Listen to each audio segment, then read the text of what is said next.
여러분들이 보통 문제를 풀잖아요. 문제를 푸는데 예시를 들어볼게요.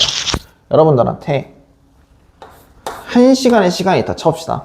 내가 이 숙제를 하기까지 1시간의 시간이 된다라고 했을 때, 예를 들어서 개념 암기가 있을 거고, 그리고 문제를 푸는 그 시간을 쪼개야 돼요. 그쵸? 근데 이렇게 했을 때 개념에 얘는 40분 정도를 투자하고 문제는 20분 정도를 투자해야 돼요. 사실 더 극단적으로 얘기했을 때는 45분에서 하고 얘는 15분 정도를 투자를 해야 돼요. 무슨 얘기냐면은, 역사는 계속해서 얘기하지만 사실이냐 거짓이냐를 판별하는 거거든요. 그쵸? 그랬을 때 이거를 꼼꼼하게 외워봐야 돼요. 그럼 문제는 뭐냐? 이 문제는 어떤 용도로 써야 되냐면은, 내가 첫 번째가 잘 복습했는지에 대해서 문제 확인 연습하는 거예요. 그리고 두 번째로는 내가 어디서 모르는지를 분별하는 능력을 하는 게 문제인 거예요. 그러면은 내가 확인 작업을 할 거면은 개념을 공부한 상태에서 확인 작업을 해야 돼요. 그럼 이제 이 개념을 어떻게 공부하냐라고 했을 때, 제가 준 거는요, 여러분들인 한국사를 철저히 교과서 중심으로 교과서를 읽어야 돼요. 근데 이 교과서가 양이 많아요. 그쵸? 양이 많고 내가 이거를 구조화해서 단순화해서 외워야 되는데 힘들어요. 그래서 준 게 제 교재예요. 판서노트. 그리고 그거 바탕으로 판서를 제가 하겠죠. 그러면은 이 먼저 판서노트를 통해서 내용을 가리고 내가 외울 줄 알아야 돼요. 이해됐죠? 근데 가리고 내 스스로 말을 할 줄 알아야 되고요. 그리고 이 말을 할 줄 아는 단계가 끝났잖아요. 옆에 교과서를 펴요. 교과서 줄거리를 읽으면 되는데, 교과서 줄거리를 보면요, 혼자 할 때 답답한 이유 중 하나가 분명히 이 내용에서 이 내용으로 가는 연결고리가 덜해요, 교과서는. 그래서 수업을 듣는 거겠죠?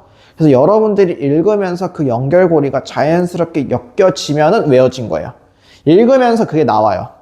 될 거예요.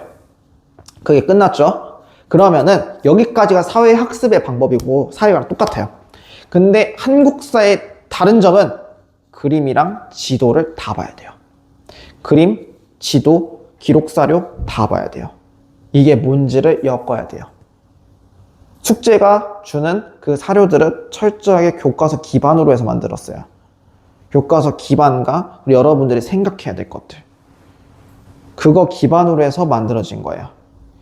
이렇게 해야 되고, 그리고 지금 한국사는 아마 여러분들이 듣는 그 수업 중에서 단위수가 3단위이기 때문에 비중이 조금 적긴 하거든요.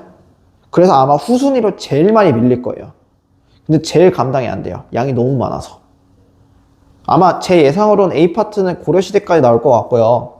두 번째 파트가 경제 파트까지 나올 것 같고, 그리고 C파트 같은 경우가 한 30년 나갈 것 같아요. 1866년부터 한 대한제국까지 나갈 것 같거든요. C파트가. 그럼 딱 반반이 돼요. 반반이 되는데, 그게 합쳐서 60페이지 정도 될 거예요. 플러스 아마 역사 부도도 나가실 것 같아요. 그랬을 때 이제 양이 너무 많아요. 그래서 역사는 한 번에 몰아서 하지 말고, 내가 일주일에 3시간을 투자하겠다. 그 3시간을 차라리 6으로 쪼개요. 그게 더 효과적이에요. 30분씩 보는 게 더 효과적이에요. 그래서 그렇게 해야 좀 편할 거예요. 예. 그래서 보시면 될 것 같고요.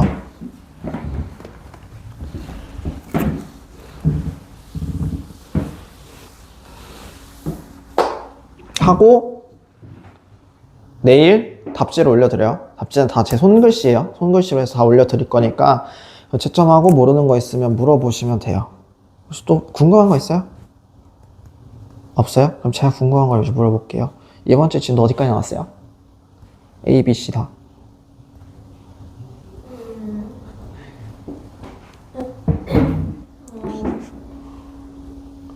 A 파트 네.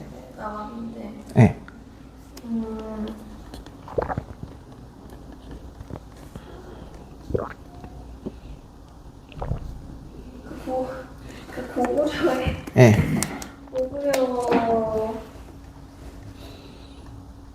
전성기? 전? 전성기 전 광개토대왕 안 나왔어요? 아직 안 나왔어. B는요? B가 안 나왔어. B 안 나왔어요? C는요? 안 나왔어. 에? C가 그 파트인가요? 그 재미없는? 흥선대원군. 아, 그럼 고대 경제 말하는 거예요? 21쪽 펴볼래요? 교재? 교재 21쪽? 거기가 B예요. C를 제가 안 넣어놨는데 만들어 놓을 때 기억도 안 나. 21쪽 거기가 B예요. B가 아니라 설마 B 조선시대부터 나가요? 너무 웃길 것 같았어. 아니 얘가 사고통일 이런 통신나라 통신까지 아니고 사고통일까지 나가는 건 확실한 것 같은데. 네. 그리고 오늘 삼국통일 나가고 삼국통일까지 A 삼국통일 나가고 B를 나갈 건데 B를 이게 왜 물어봤냐면 B가 보면은 이게 바뀐 개정교육과에서 2단원이 경제, 사회, 문화 이런 식으로 나눠져 있어요. 경제, 사회, 문화. 근데 이 경제 파트가 고대 바로 끝나고 나서 통일신라, 발해, 고려, 조선 끝 이렇게 나와요. 근데 지금 그러니까 1단원이 1-1, 1-2, 1-3 예를 들어 이렇게 있다 쳤을 때 얘가 삼국시대, 얘가 고려시대, 얘가 조선시대예요. 이렇게 나와 있거든요. 근데 2-1이 삼국부터 조선의 경제 이렇게 나와요. 2-2가 이제 뭐 사회, 그리고 2-3이 예를 들어서 문화 이렇게 나와요. 그래서 흐름 잡기 어려울 것 같아서. 근데 어떻게 나가셨는지를 알아야 그거 맞춰서 나가요. 왜냐면은 바뀌어가지고 책이 바뀌어서 선생님들 스타일이 그대로 가시는지 그것도 있고, 그리고 외국어 고등학교 한국사 선생님을 모집한다는 공지는 없어가지고 선생님 2분 들어오죠. 2분 들어오죠. 3번 안 들어오죠. 그러니까 아마 한 분이 A를 맡고 한 분이 BC를 맡거나 한 분이 B를 맡거나 한 분이 AC를 맡는 걸로 알고 있거든요. 제가 보통은 그래가지고 근데 다 A, B, C 다 조금씩 네. 나가서 시험 보는 거죠. 예. 그래서 흐름 잡기가 어려워요, 외국어가. 근데 자꾸 물어보는 이유는 계속 얘기하지만 교육과정이 바뀌었잖아요, 책이. 그래서 그거대로 못 나가서 그래서 물어봤어요. C는 안 나갔죠? 흥선대원군 안 나갔죠? 예. 그러면은 뭐 나 오늘 A 나가고 B 나갈게요. 그리고 다음 주에 C 나가고, 알겠죠? 예. A 마저 나가면은 그 저번에 이제 어디 나갔냐면은 6세기에서 신라 나갔어요. 신라. 그래서 버풍왕까지 하고 끝났거든요. 버풍왕 때 2차 돈이 머리 잘렸는데 슉 하고 날아가서 금강산에 머리가 박히고 피는 벚꽃으로 머물렀다. 흰색으로. 그 얘기 해줬죠. 거기 딱 끝났어요. 그래서 이제 했는데, 자, 이제 신라의 전성기를 만들었었던 진흥왕이라고 있어요. 진흥왕. 진흥왕은 7살의 어린 나이에 왕의 즉위를 하게 됐는데, 이 진흥왕 시기 때를 보면요, 진흥왕이요, 나는 앞에 선대왕들께서 내 치를 정말 잘 다스렸어. 내정을 너무 잘 해놓으셨기 때문에 나는 조금 다듬기만 해야지 라고 생각을 합니다. 그래서 자신의 아빠였었던 버프왕이요, 불교 진흥 정책을 하게 됩니다. 그래서 이 불교 진흥 정책을 좀 더 강화시켜야겠다 해서 절 하나를 만들게 되는데, 그 절이 뭐였냐면은 황룡사라고 부르는 절이었어요. 진흥왕이요, 꿈을 꿨는데요, 어엔 용 한 마리가 승천해서 땅에 딱 들어갔대요. 그래서 그 자리에다 만든 게 황룡사예요. 그런데 여기서 주의해야 될 게 하나 있는데, 이 황룡사 자리에다가 구층 목탑 하나가 세워지게 됩니다. 그러면 이 구층 목탑은 누가 만들었냐? 선덕여왕이라고 해서 진흥왕과 다른 사람이 만들어요. 진흥왕 다음 왕이었었던 사람 때 선덕여왕이 만들어지게 됩니다. 그래서 요걸 알아둬야 돼요. 요거랑 많이 나오고요. 그 다음에 진흥왕 시기 때요, 화랑도라는 걸 만들어서 국가의 인재를 양성해야겠다 해서 화랑도라는 걸 만들게 됩니다. 화랑도. 좀 더 크게 쓸까요? 여기 살짝 반사돼서 파란색 글씨가 잘 나오는데. 9층 목탑 선덕여왕. 9층 목탑. 아까 근데 6세기가 그냥 전체적으로 슈메 전성기인 거예요? 제일 전성기인 왕은 진흥왕. 그러니까 앞에 지증왕이랑 버풍왕 때 빌드업이 쌓여져가지고 그 빌드업이 진흥왕 때 터져서 진흥왕 때 전성기라고 해요.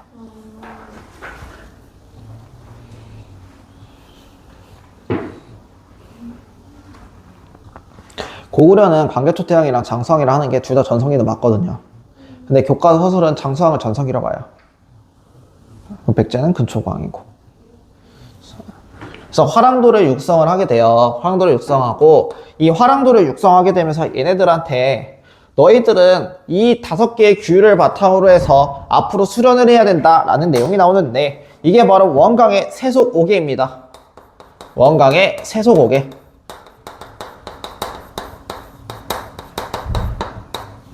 원강의 세속오계를 바탕으로 해서 나오게 돼요. 안 보여요, 지금도? 지금 보여요? 그래서 원강의 세속오계를 바탕으로 해서 나온다.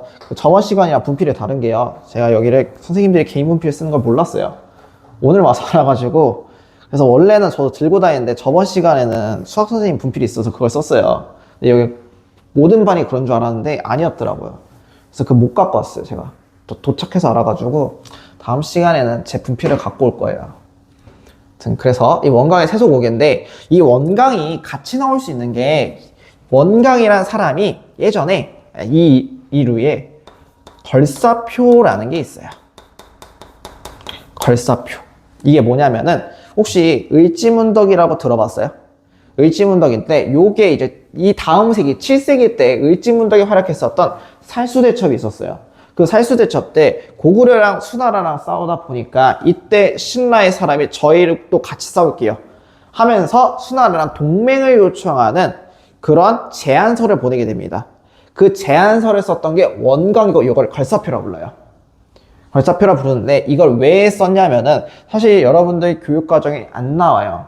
안 나오는데 최근에 한능검에서 걸사표가 나왔어요. 나온 적이 거의 없었는데. 그래서 외고 성향상 한능검에서 나왔었던 3점짜리 어려운 것도 나오는 경우가 다 좀 있어요, 종종. 그래서 원강하면은 걸사표도 같이 나오니까는 알아두면 좋을 것 같다 라는 거예요. 여담으로 이 구충목탑은요 소실돼서 없어요. 근데 경주에 가면은 구충목탑 비슷한 게 있는데 그거 호텔이에요. 구충목탑 모양으로 복원한 거예요. 그 제가 경주월드 놀러 갔을 때 얘기해줬죠. 그쵸? 얘기 안 했어요? 해주지 않았어요? 경주월드 놀러 간 거? 아니요? 안 해줬어요? 두쫑코 먹어봤어요? 안 먹어봤어요? 난 먹어봤는데. 자랑하지 마세요.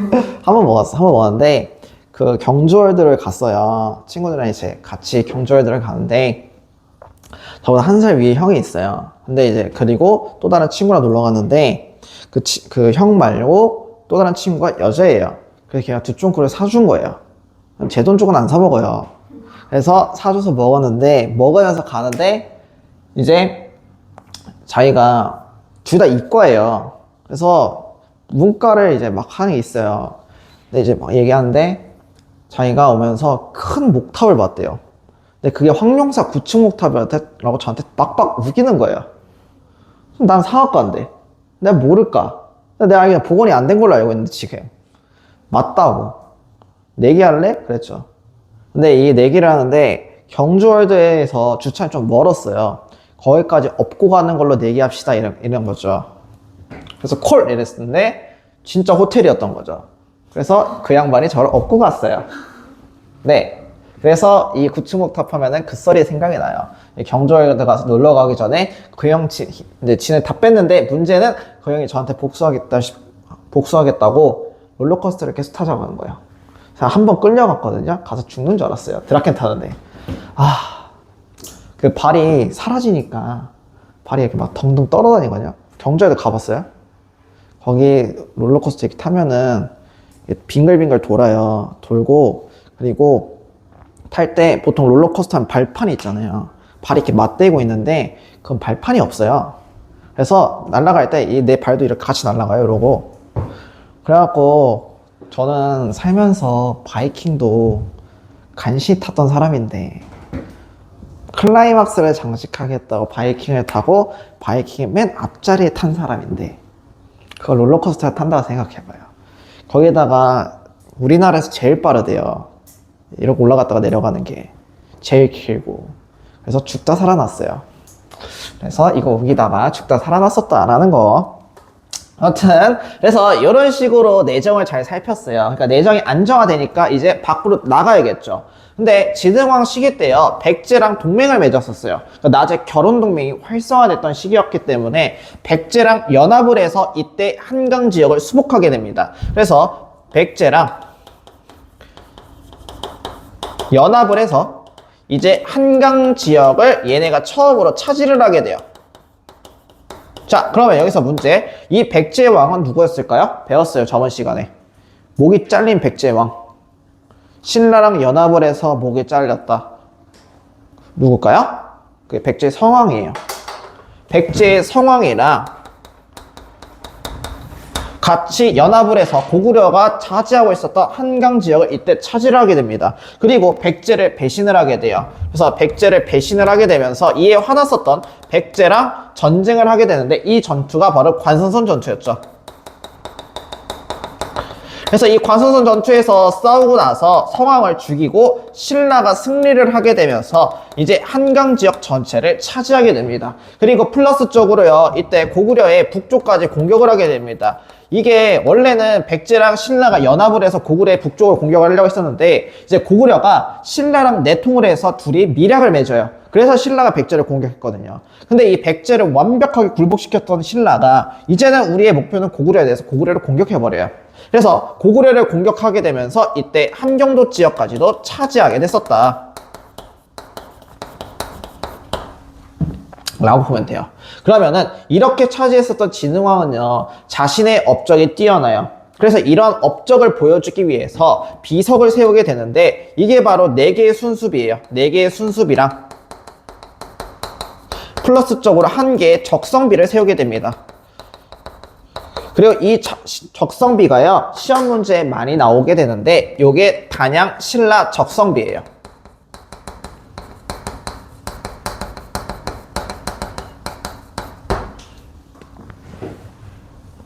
그러면은 이 단양 신라 적성비와 관련된 설화가 있는데 아마 이거 요즘 선생님들 많이 알 거예요. 이제 사학과를 나오다 보니까 사학과는 1학기 때 MT를 가고요, 2학기 때 답사를 가요. 근데 그 답사가 수업이에요. 그래서 수목금토로 가요. 수업 다 빠져요. 놀러 가요. 3박 4일로. 3박 4일로 놀러 가는데 사학과엔 그런 말이 있어요. 이제 대학교를 여러분들 가면은 OT가 있고요, 새내기 배움 터인 세터가 있고요, 그리고 MT가 있고요, 그리고 저희는 답사가 있어요. 그럼 얘는 하루 놀고요, 당일 치고 얘는 1박 2일이고 얘는 2박 3일이고 얘는 3박 4일이에요. 그럼 저희끼리 하는 게 당일치기로 술 먹고요, 1박 2일로 술 먹고요, 2박 3일 술 먹고요, 3박 4일로 술 먹어요. 아, 진짜 술 먹느라 죽을 것 같아요. 근데 일단 요거는 수업이에요. 요거 안 들으면 졸업을 못해요, 저희. 요거 안 가면 졸업을 못해요. 무조건 가야 되는데 이거를 가는데 다른 학교도 똑같이 이제 답사를 가요. 역사 교육이든 사학과든 고고학과든 2박 3일이든 3박 4일이든 무조건 다 답사를 가요. 대학교 어느 학과든 간에. 그러면은 저희처럼 술을 먹어요. 진짜 똑같이 술 먹거든요. 그러면 이게 일정이 어떻게 되냐면은 7시에 출발해요. 그 전에 일어나야 돼요. 그리고 나서 거의 한 17시에서 18시까지 돌아다니면서 문화재 탐방하고 그리고 교수님들 설명을 듣고 공부해요. 이게 돌아다니면서. 그래서 3박 4일 동안 9개의 지역을 갔어요. 그래서 저 때는 서울, 경기, 충청을 잡았고, 그리고 두 번째로 갔을 때가 경상도 지방 다 가고 전라남도 지방 놀았어요. 3박 4일 동안. 거의 강행군인데 이렇게 해서 공부를 해요. 그리고 이 일정이 끝나면 이제 술 먹고 노는 거였는데 어느 학교가 이제 여기 술 먹고 놀다가 똑같이 일정이 돼서 여기 단양 지역으로 놀러 갔어요. 단양 지역으로 가서 교수님이 설명을 하고 있는데 그날따라 숙취가 심했었던 웬 학생 한 명이 있었어요. 그래서 힘들어 죽겠다 이러고 있는데 이러면서 막 올라가고 있다가 그날따라 비가 왔어갖고 진흙이 신발에 묻은 거예요. 근데 그 신발을 터는데 이 돌멩이 위에다 이렇게 놓고 턴 거예요. 근데 보니까 웬 한자가 있는 거예요. 근데 이게 전시되어 있는 건 아니었는데. 그래서 교수님한테 말하는데 교수님이 저놈 술 먹고 저러고 있다고 여러분들 저러면 안 돼요 라고 했는데 그래도 와보시라고 해서 딱 봤더니만 발견된 게 얘예요. 그래서 그때 이후로 그 교수님은 여러분들 답사 가서 열심히 술 드세요 라고 그랬대요. 예, 그래서 발견된 게 단양신라 적성비다 라고 보면 될 것 같고요. 아, 이거 진짜 싫어요. 우리 교수님이 얘기해 준 거예요. 이거는 우리 교수님이 보면 안 되는데. 자, 그래서 4개의 순수비가 있는데 이거는 순수하게 진흥왕에게 가서 세운 비석이다 해서 순수비예요. 그래서 북한산, 그리고 마울령, 황초령, 창령인데 창령만 유일하게 척경비라 불려있어요. 순수비석은 진흥왕이 직접 가서 세운 비석이다 해서 순수비인데 왜 걔는 척경비냐 라고 했을 때 그게 진흥왕이 직접 가서 세웠다는 내용은 없어요. 근데 기록을 읽어보면은 이 비석 내용에 진흥왕 말고 고위 신라 대신들이 와서 이 비석을 세웠다라는 내용이 있어요. 근데 이때 당시 고위 대신들이 오려면 왕도 같이 와야 된대요. 그래서 아, 창녕 지역에 있는 척경비도 진흥왕에 가서 세웠구나 라고 생각을 했대요. 이해됐죠? 그 다음에 플러스적으로 마지막으로 영토 확장을 했었던 게 대가야를 정복하게 돼요. 그럼 이 대가야를 정복했을 때 나섰던 장수도 이사부예요. 즉 그럼 지금 이 이사부는요 2번 나온 거예요. 앞에서 첫 번째가 지증왕 시기 때 우산국을 정복했었던 장수가 이사부고요. 그리고 버풍왕 시기 때 금강가야를 병합했을 때 도와줬었던 게 이사부예요. 앞장섰었던 게. 근데 여러분들 교과서 워딩을 보면요. 버풍왕 시기 때는 금강가야를 병합했다라고 나와요.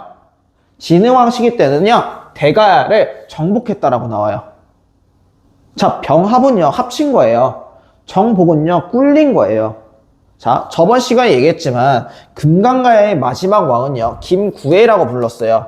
그리고 이 김구애가요, 우리 백성들이 다치는 걸 보기 싫으니까 제가 버풍왕한테 우리나라를 바칠게요 하면서 금강가야가 멸망당했다 했어요. 그쵸? 그러니까 어떻게 보면 김구애가 안 싸워줬기 때문에 버풍왕은요, 큰 피해 없이 금강가야를 정복할 수 있었어요.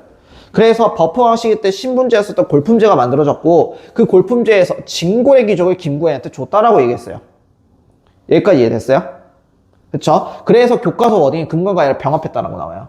근데 진흥왕 시기 때는요 대가야를요 그냥 힘으로 찍어 눌러서 정복해버려요. 이해됐죠? 그리고 이 스노우볼이 금강가야를 병합한 스노우볼이 나중에 통일신라가 나오는데 결정적인 역할을 했기 때문에 시험 문제에서는 이게 많이 나오는 거예요. 왜 그러냐? 김구애의 후손이 김유신이거든요. 통일신라의 주역이었었던 김유신이에요. 그리고 김구애의 자손이요. 김구애의 자손이 나중에 백제 성왕의 목을 쳐요. 김구애의 자손이. 그래서 금강가야가 많이 나와요. 시험 문제에서는. 여기까지 이해됐죠? 근데 아까 청령 척경비였는데 얘도 순수비라고 치는 거예요? 네. 내용 때문에. 비석 내용 때문에.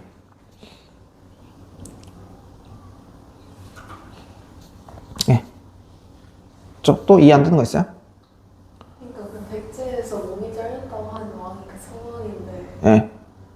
김유신이 아니, 그러니까 이게 김구애 있고, 김무력 있고, 그리고 김유신으로 이렇게 이어져요. 성왕의 목을 친 게 김무력. 삼국통일의 주역이 김유신. 이렇게 돼요.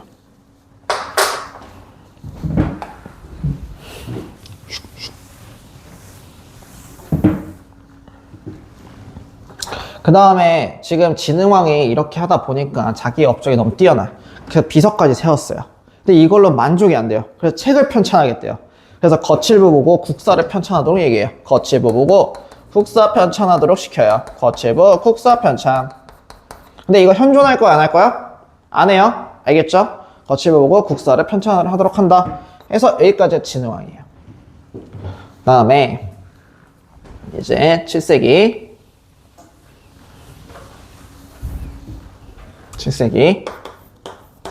A파트 오늘 딱 삼국통일까지만 할 거예요. 7세기인데, 자, 7세기 때는 일단 동아시아 정세가 바뀌어요. 동아시아 정세가 바뀌게 되는데, 무슨 말이냐? 라고 했을 때, 자, 여기에 고구려가 있어요. 그리고 여기에 백제가 있고요. 그리고 이제 신라가 이렇게 하면서 땅을 어느 정도 차지하고 있었던 상황이에요. 고구려는 이 정도 차지하고 있고. 그리고 여기 있었던 중국의 정세가 바뀌게 되는데, 기존에 중국은요, 남조랑 북조로 쪼개져 있었어요. 남조랑 북조로 쪼개져 있었는데, 이거를 하나로 통일했었던 왕조가 등장을 하게 되는데, 이게 수나라예요. 그러면서 수나라는요, 자신들의 뛰어남을 보여주고 싶어요. 우리는 이렇게 중국을 하나로 통일했어. 혼란스러운 중국을 통일했기 때문에 강력해. 그 강력함을 보여줄 수 있는 건 문화적인 것도 있고요, 군사적으로도 보여주고 싶었어요. 그럼 얘네들이 군사적으로 보여줬을 때 가장 퍼포먼스가 잘 나오는 국가가 어느 나라일까요? 고구려예요. 왜? 고구려 때 남조랑 북조가 나눠졌을 때 고구려의 전성기를 맞이했었던, 만들었던 장수왕은 둘이 동시 외교했다 했죠. 그쵸? 그건 왜 그래요? 둘이 사이가 안 좋음에도 동시 외교를 할 수 있었던 건 고구려 힘이 그만큼 강했기 때문에. 그럼 얘네들한테 좋은 퍼포먼스를 보여주는 건 그만큼 강력한 고구려를 때려잡는 거예요. 그래서 수나라가 고구려를 공격해요. 아, 물론 선빵도 고구려 먼저 치긴 했어요. 예, 수나라가 제사 지내는 곳을 고구려가 박살냈거든요. 그래서 화나서 수나라가 공격해요. 하지만 이건 안 배우죠. 자, 그래서 보면은 일단 612년에 이제 수나라가 고구려를 공격합니다. 수나라가 고구려를 공격하면서 고수전쟁이 발발을 하게 돼요. 그래서 이거를 뭐라 부르냐면 고수전쟁이고요. 먼저 얘네가 요동성을 공격을 합니다. 당시 요동성을 공격을 하게 되는데, 수나라 황제가요, 양제예요. 양제인데, 이 양제의 아빠가 문제예요. 문제가 많아요. 네, 문제가 많아서 문제예요. 뻥이고요.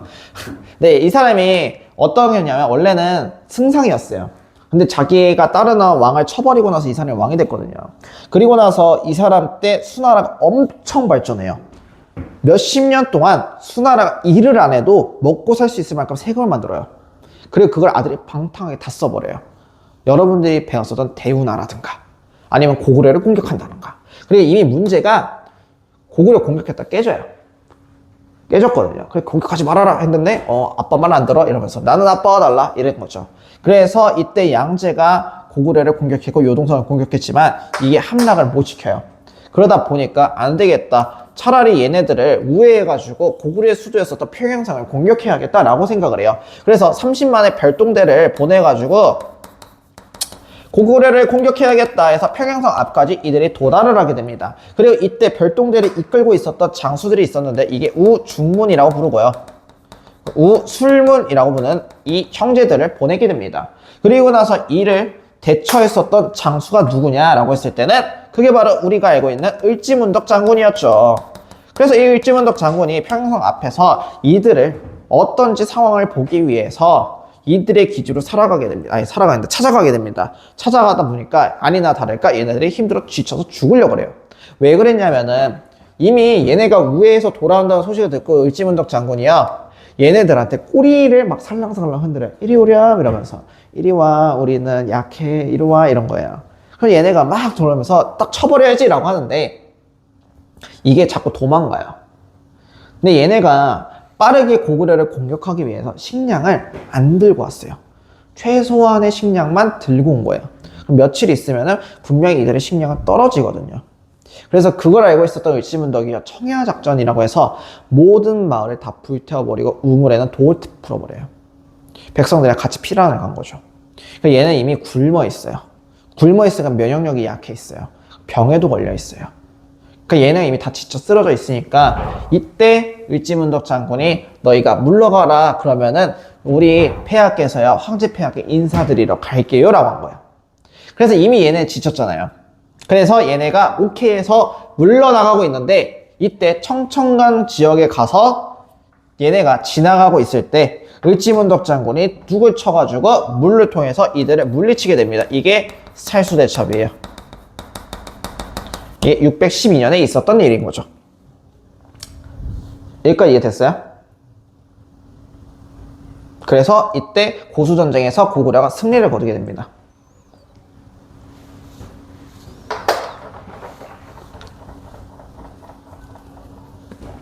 그 다음에 이제 645년이 돼요.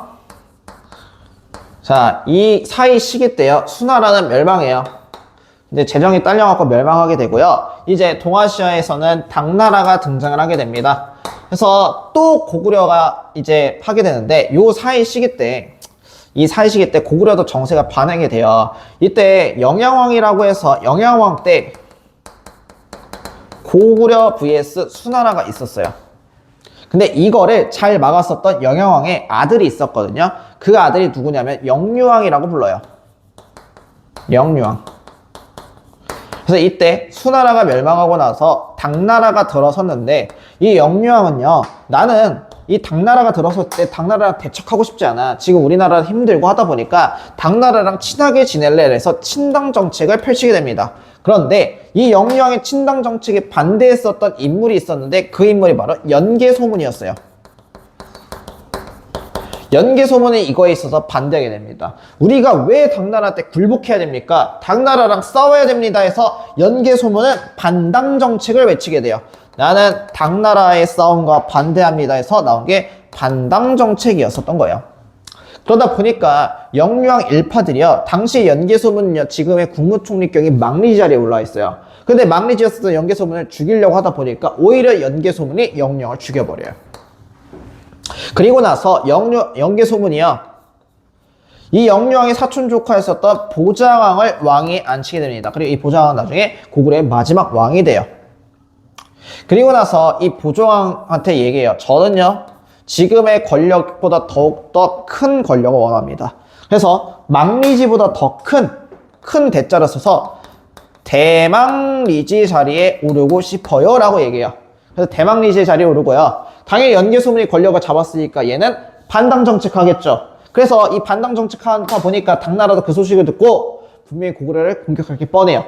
그래서 연개소문이 세웠었던 장성이 있어요. 이 장성이 천리장성이에요.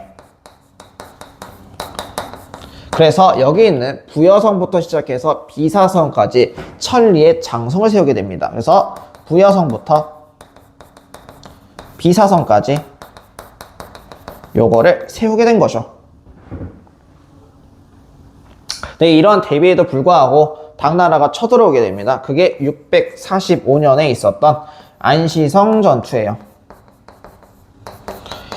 이때 수나라의 공격도 막았었던 요동성이 함락이 되게 되면서 진짜 고구려는 위기에 빠지게 돼요. 이 안시성이 만약에 함락이 되고 뚫리게 되면은 고구려의 수도였었던 평양성까지 그냥 직행을 하게 되거든요. 그래서 연개소문이 여기 있었던 돌궐이들을 연합을 해가지고 15만의 대군을 이끌어서 이 당나라 군대가 있고 있었던 당나라 군대가 안시성을 포위하고 있을 때 안시성을 공격하려고 했지만 오히려 당나라의 매복에 당하게 됩니다. 이랬는데 당시 안시성 성주 있죠? 성주가 잘 막아요. 잘 막는데, 자, 여러분들이 아마 어렸을 때 잠깐 초등학교 5학년 때로 가보게 되면은 그때는 안시성 성주를 배웠을 거예요. 잠깐, 타임. 초등학교 5학년 때 몇 년 전이에요? 6년 전이죠. 6년 전이면 아닌데. 순간 지금 12년 전이라 생각을 해서 그땐 배웠을 거예요 라고 했는데 아니네. 그때도 그러네. 진짜 나이 차이 많이 나네. 그러니까 이게 왜 얘기냐면은 이때 저 어렸을 때만 하더라도 안시성 성주가 양만춘이라는 사람이라고 했었어요. 들어본 적 있어요? 근데 그 양만춘이 실존 인물이 아니에요. 그걸 판명이 났어요. 땅땅땅. 그래서 안시성 성주라고만 나와요.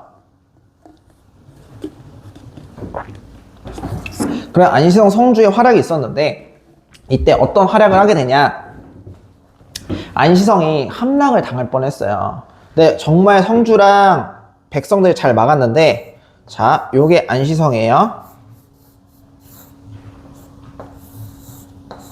자, 누가 봐도 성이죠? 그렇죠? 자, 이렇게 있어요, 사람이. 그래서 푸슝푸슝 하면서 싸우고 있어요. 너무 잘 막는 거예요. 그래서 이때 당나라의 황제가 누구냐? 당태종이에요. 이 당태종이 직접 군대를 이끌고 와서 이 안시성 전투를 주도하게 됩니다. 그랬는데 안 되다 보니까 안 되겠다, 위에서 아래로 쟤네를 공격해버려야겠다 라고 생각을 해요. 그래서 이렇게 토산을 쌓게 싸서 위에서 사람을 공격하거라 라고 한 거죠. 기억났어요? 근데 이게 어떻게 돼요? 무너져요. 슉 하고. 그래서 우와 해갖고 얘네가 가요. 가갖고 이 토산을 점령을 해요. 그리고 여기다 불을 팍 하고 지을러버려요. 올라와 봐라 이러면서. 그래서 이때 승기가 고구려군으로 넘어가게 돼요. 열받았었던 당태종이 뺏어 이러는데 네 하고 가다가 당태종이 이제 눈에 화살을 맞게 됩니다. 오, 그래서 물러나게 돼요. 굿바이 하면서. 그러면서 고구려가 승리를 거두게 됐죠. 근데 문제는 계속된 전쟁으로 인해서 고구려의 힘은 너무 약해지게 됐어요. 왜냐면은 여러분들 전쟁을 하면 세금을 못 걷어요. 이때 당시 농사를 지어야 되고 약탈을 해야 되는데 약탈할 사람을 다 전쟁 군인으로 끌어쓰거든요. 그러니까 세금을 못 걷어요. 그 사이 아래에 있었던 백제랑 신라가 힘을 회복하고 오히려 힘을 기르고 있었던 상황이 바로 7세기 요 상황이었다. 그래서 고구려가 방파제 같은 역할을 제대로 하고 있었던 거예요. 네. 근데 이거는 세계사도 그렇고 한국사도 똑같아요. 이게 전쟁을 하게 되면은 내가 갖고 있는 힘이 늘어나거든요. 근데 그 회복할 때까지 힘이 힘들어요. 제가 지금 이제 서울에서 할 게 없어가지고 제가 평일에는 서울에 있어요. 주말엔 대전에 있고. 근데 대학원을 다니다 보니까 이제 저녁에 가요. 대학원을 6시 반부터 10시까지 수업을 들어요. 저녁에. 그럼 그때까지 할 게 없어요. 보통 8시 반에서 9시 일어나거든요. 근데 진짜 동네가 노잼 그 자체여가지고 여기 대전보다 더 노잼이에요. 서울인데.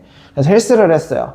헬스를 하는데 내가 오랜만에 헬스를 하다 보니까 근육통이 제대로 와가지고 지금도 여기서 안 펴져요. 아파가지고. 대신 이건 지금 안 푸니까 힘은 약해지겠죠. 저랑 싸울 거면 지금이 기회예요. 그랬는데 이게 회복이 되면 어때요? 힘이 세지겠죠. 그게 전쟁이에요. 전쟁에 승리했을 때. 내가 전쟁에 있어서 승리를 하게 되면 지금의 힘은 약하지만 회복되면 그 총량이 늘어나는 거예요. 근데 고구려는 그 총량이 늘어날 시간이 없어요. 왜? 계속해서 중국 애들이랑 싸웠기 때문에. 그러니까 백제 신라가 힘을 기를 수 있었어요. 왜? 얘네는 전투가 없었기 때문에. 고구려가 다 막아줬으니까. 그래서 균형이 맞춰지기 시작한 거예요. 여기까지 이해됐나요? 그래서 이런 것 때문에 이제 삼국통일 과정이 나올 수 있게 된 거예요.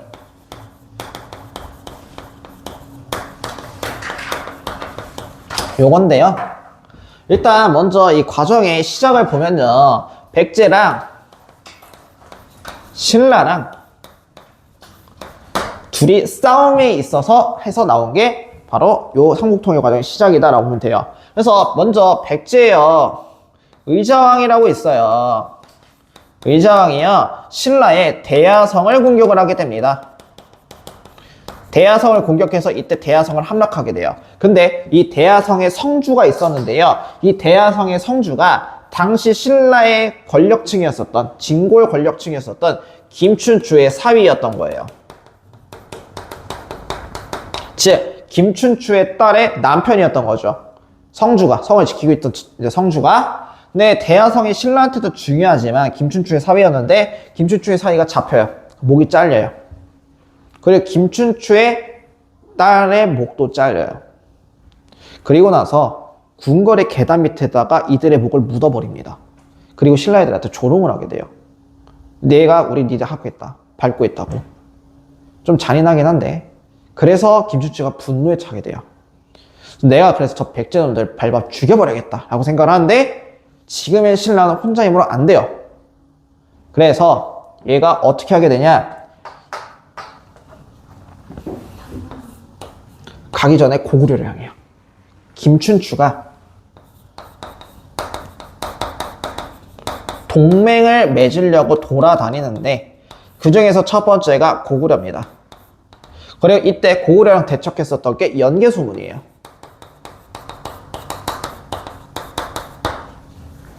연개소문인데 이 고구려는요 연개소문이 뚜꽉 잡고 있어요. 그래서 연개소문이 얘기해요. 야 신라야, 지금 니네가 요 정도 차지하고 있잖아?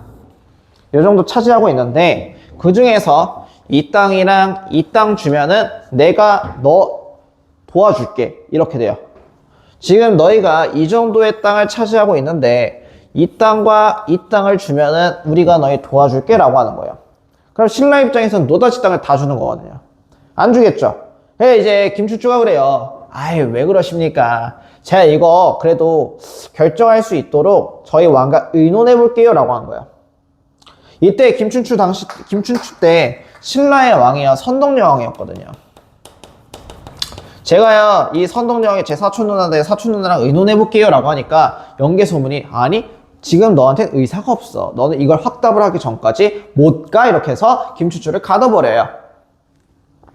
근데 왜 한 병사가 와가지고요 김춘추한테 기토짓을 얘기해요. 토끼가 간 빼먹히려다가 토끼 얘기 혹시 알아요? 용궁서라 가가지고 예, 그 얘기를 딱 듣고 나서 이때 꾀부립니다. 아 그래요. 아까 전에 얘기했다시피 선덕여왕이 제 사촌 누나고요. 저 진골 중에 힘 되게 세요. 그러니까 제가 가서 확답해서 드릴게요 하면서 풀려나게 돼요. 그래서 김춘추가요 귀토지설이라는 이러한 설화를 통해서 위기를 모면합니다. 안 되겠다. 이거 더 했다가는 힘들어 죽겠구나. 고구려는 빠이빠이. 이러고 나서 648년이 됐어요. 648년. 이때가 언제냐? 안시성 전투에서 당나라가 고구려한테 두들겨 맞고 3년 뒤에요. 그러니까 당나라는 고구려에 대한 혐오감이 최고조로 달할 때요. 그래서 당나라한테 가서 저희 같이 한번 동맹 맺는 게 어떻습니까? 라고 해서 맺은 게 648년에 나당 동맹을 맺게 됩니다. 네, 당나라랑 신라 모두 고구려를 먼저 치는 건 힘드니까 백제를 먼저 공격합시다 라고 이야기를 합니다. 그래서 660년에 이때 이제 신라가 백제를 공격하게 돼요. 나당 동맹이랑 백제를 공격을 하게 되는데 이 백제는요 나당 동맹의 공격을 못 이겨내요. 그래 이걸 못 이겨내게 되면서 최후의 전투만 남아있게 됐는데요. 이때요 백제 왕이었었던 의자왕이요 백제 장수였었던 계백 보고 얘기해요. 계백아 네가 희망이다 해서 이때 백제의 장수는 계백이 나오게 됩니다. 그래서 계백은 이 의자왕의 명을 받고 전투에 나서게 되는데 그때 자기 집을 찾아가요. 자기 가족을 보기 위해서. 얼마나 낭만적이에요. 맞아요. 다 죽여요. 낭만은 개뿔. 낭만도 없이 다 죽여요. 이유, 내 가족이 전쟁 포로가 되는 걸 보기가 싫대요. 뭐 가족들을 의존한 기록이 안 남아있어 난 모르겠어요. 근데 난 나였으면 아빠 살려줘서 난 도망갔을 것 같아요. 그래서 계백이 나섭니다. 그리고 이때 신라에 누가 나오게 되냐면은 김유신을 필두로 해서 화랑이었었던 관창이 나오게 돼요. 이 전투를 뭐라고 부르냐? 황산벌 전투라고 불러요. 황산벌 전투에서 계백에 5,000명의 결사대가요 정말 잘 싸워요. 잘 싸우게 됐는데 이에 있어서 김유신과 화랑들은요 어떻게 하면 쟤네를 뚫을 수 있을까? 쟤네가 너무 목숨을 걸어서 우리가 못 뚫겠는 거예요. 그때 이제 여러분들 또래였었던 관창이야 나서가지고 제가 계백의 목을 따오겠습니다 해서 나서요. 그리고 나서 이제 백제의 진영을 들어가게 되는데 이때 계백이 살려줘요. 근데 여러분 살려줬지만 어떻게 돼요? 죽여요. 근데 이게 관창에 대한 예우는 지켜줘요. 관창의 목을 상자함에 담아서 말로 보내줘요. 이에 있었던 신라의 군인들이 화가 나서요 백제 군대를 싹 다 몰아내게 됩니다.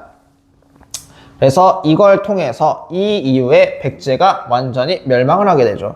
이거 하고 나서 백제가 660년에 멸망을 당하게 되는데 이렇게 멸망을 당했지만 백제 군들 많은 사람들은요 우리 백제는 멸망하지 않았어. 다시 부흥할 수 있어서 나온 게 백제 부흥군입니다. 백제 부흥군이 라는 게 나와요. 이 백제 부흥군은요 두 가지 부류가 있었어요. 첫 번째로 임존성에서 항전했었던 사람이 있고요 주류성에서 항전했었던 사람이 있어요. 둘이 이제 임존성과 주류성에서 같이 연합을 했었고 둘이 이제 활동했던 게 달랐는데 임존성 같은 경우는 흑치상지라는 장수가 있어요. 그래서 이 흑치상지가 활동을 하게 되고요 주류성 같은 경우는요 이제 복신과 도침이라는 사람들이요 같이 하게 돼요. 그래 둘은 우리가 이렇게 백제 부흥을 일으켰는데 왕으로 추대하실 분이 필요해요. 의자왕은요 당나라에 잡혀갔어요. 그래서 의자왕의 아들이었었던 부여풍이라는 왕자가 있었는데 이 부여풍은요 일본으로 도망갔었거든요. 그래서 부여풍을 일본에서 데려오게 됩니다. 그래서 부여풍과 함께 백제 부흥군을 이끌게 되면서 백제 부흥운동을 하게 되는데 문제가 하나 생깁니다. 복신이 왕족 출신이에요. 그래서 자기가 왕이 되고 싶은 거야. 그래서 도침이 복신을 죽여버려요. 그 사실 알고. 근데 이거를 부여풍이 의심을 해서 도침을 죽여버려요. 그래서 부여풍은 나당동맹군의 공격을 받게 돼서 다시 일본으로 도망가요. 남은 건 흑지상지밖에 없죠. 흑지상지한테는 야, 너 지금 인조성에서 항전해봤자 너 밑에 있는 백성들만 죽이는 행위다. 그러니 항복하라고 얘기합니다. 그래서 흑지상지가 항복하고 당나라의 귀순을 해서 당나라에서 활약했지만 이 흑지상지를 질투했었던 당나라 사람들에 의해서 흑지상지도 영모죄를 받아서 죽어요. 이게 비극. 그래서 이 백제 부흥군은요, 이렇게 하게 되면서 거의 몰살 당하시피 했던 전투가 하나 있어요. 그 전투가 663년에 있었던 백강전투예요.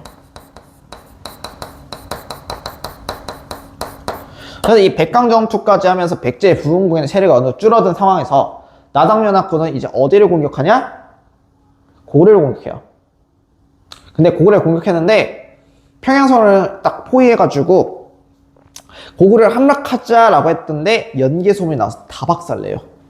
칼 5자루 딱 들고 나서 평양성을 포위하고 있었던 나당동맹을 다 썰어버려요.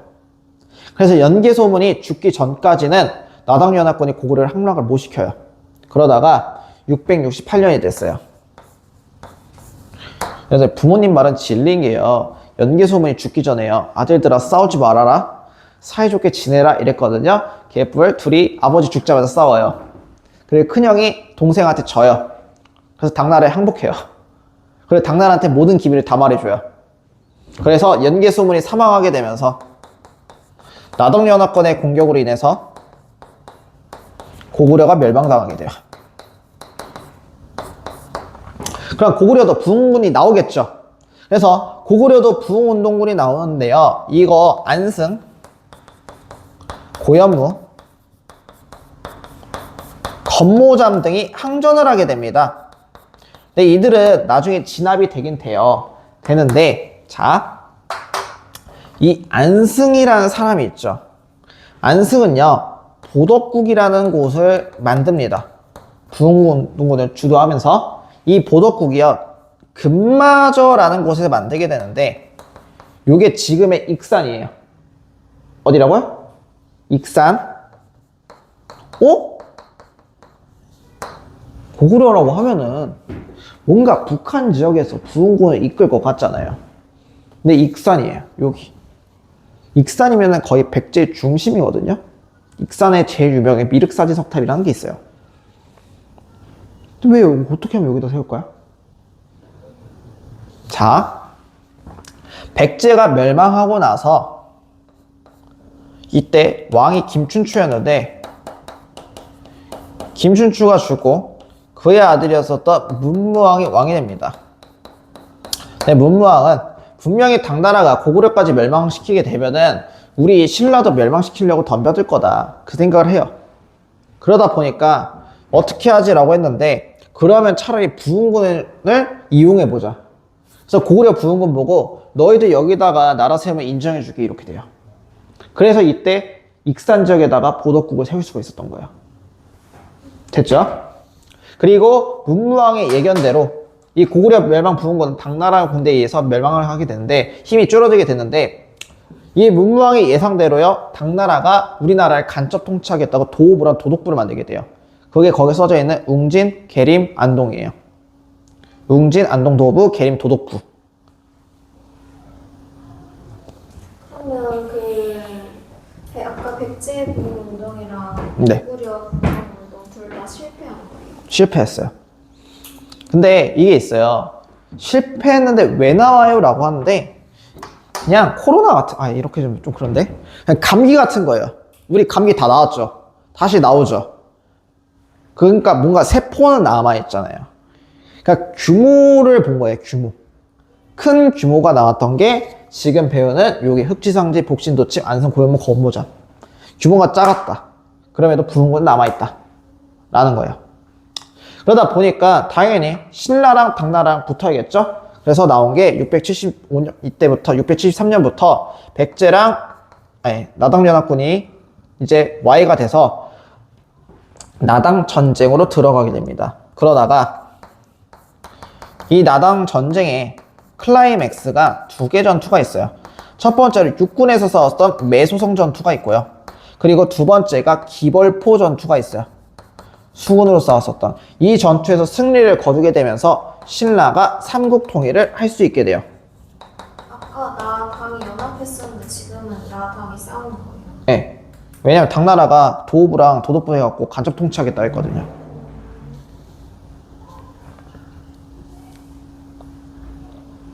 그래서 나당 전쟁으로 나오는데 아마 학교에서 얘가 675년이고 얘가 676년이에요. 675, 676이에요. 근데 아마 모든 선생님이 얘기할 거예요. 얘들아, 근데 기벌포까지 해서 676년이니까 676년을 외워도 돼? 라고 하실 거예요. 그 매소성이 675년에 있었던 전투고 기벌포가 676년인데 모든 선생님들이 기벌포 기점으로 외우라고 하실 거예요. 네. 그래서 삼국통일이 이때 완성된다라는 거. 그러니까 삼국통일의 의의와 한계를 보면은 이때 문무왕이요. 혼자서 당나라를 감당하기 힘드니까 부흥군이랑 연합해요. 고구려 부흥군, 백제 부흥군이랑. 그래서 당나라를 이길 수 있었어요. 그래서 삼국이 이제 같이 연합해서 승리한 전투이고요. 플러스적으로 이때 삼국 문화가 하나로 융합이 될 수 있었다. 한계점을 보면요. 애초에 여기에 있었던 나당동맹 있죠. 이 나당동맹 요 시점에서 약속을 맺어요. 어떤 약속이냐? 우리가 만약에 신라가 삼국통일을 하게 되면은 고구려 땅 대부분은 당나라 가져가겠다고. 이게 대동강 이북 땅이에요. 요 땅은 다 당나라 가져가겠다. 그래서 대동강 이남의 땅만 신라가 다 가져가게 됐고요. 그리고 외세의 도움을 받아서 삼국통일을 했다라는 게 한계점이에요. 여기까지 이해됐어요? 그럼 땅도 반통으로. 거의 방토막 났어요. 고구려 땅은 거의 다 뺏겼어요. 거의 다 당나라가 가져가요.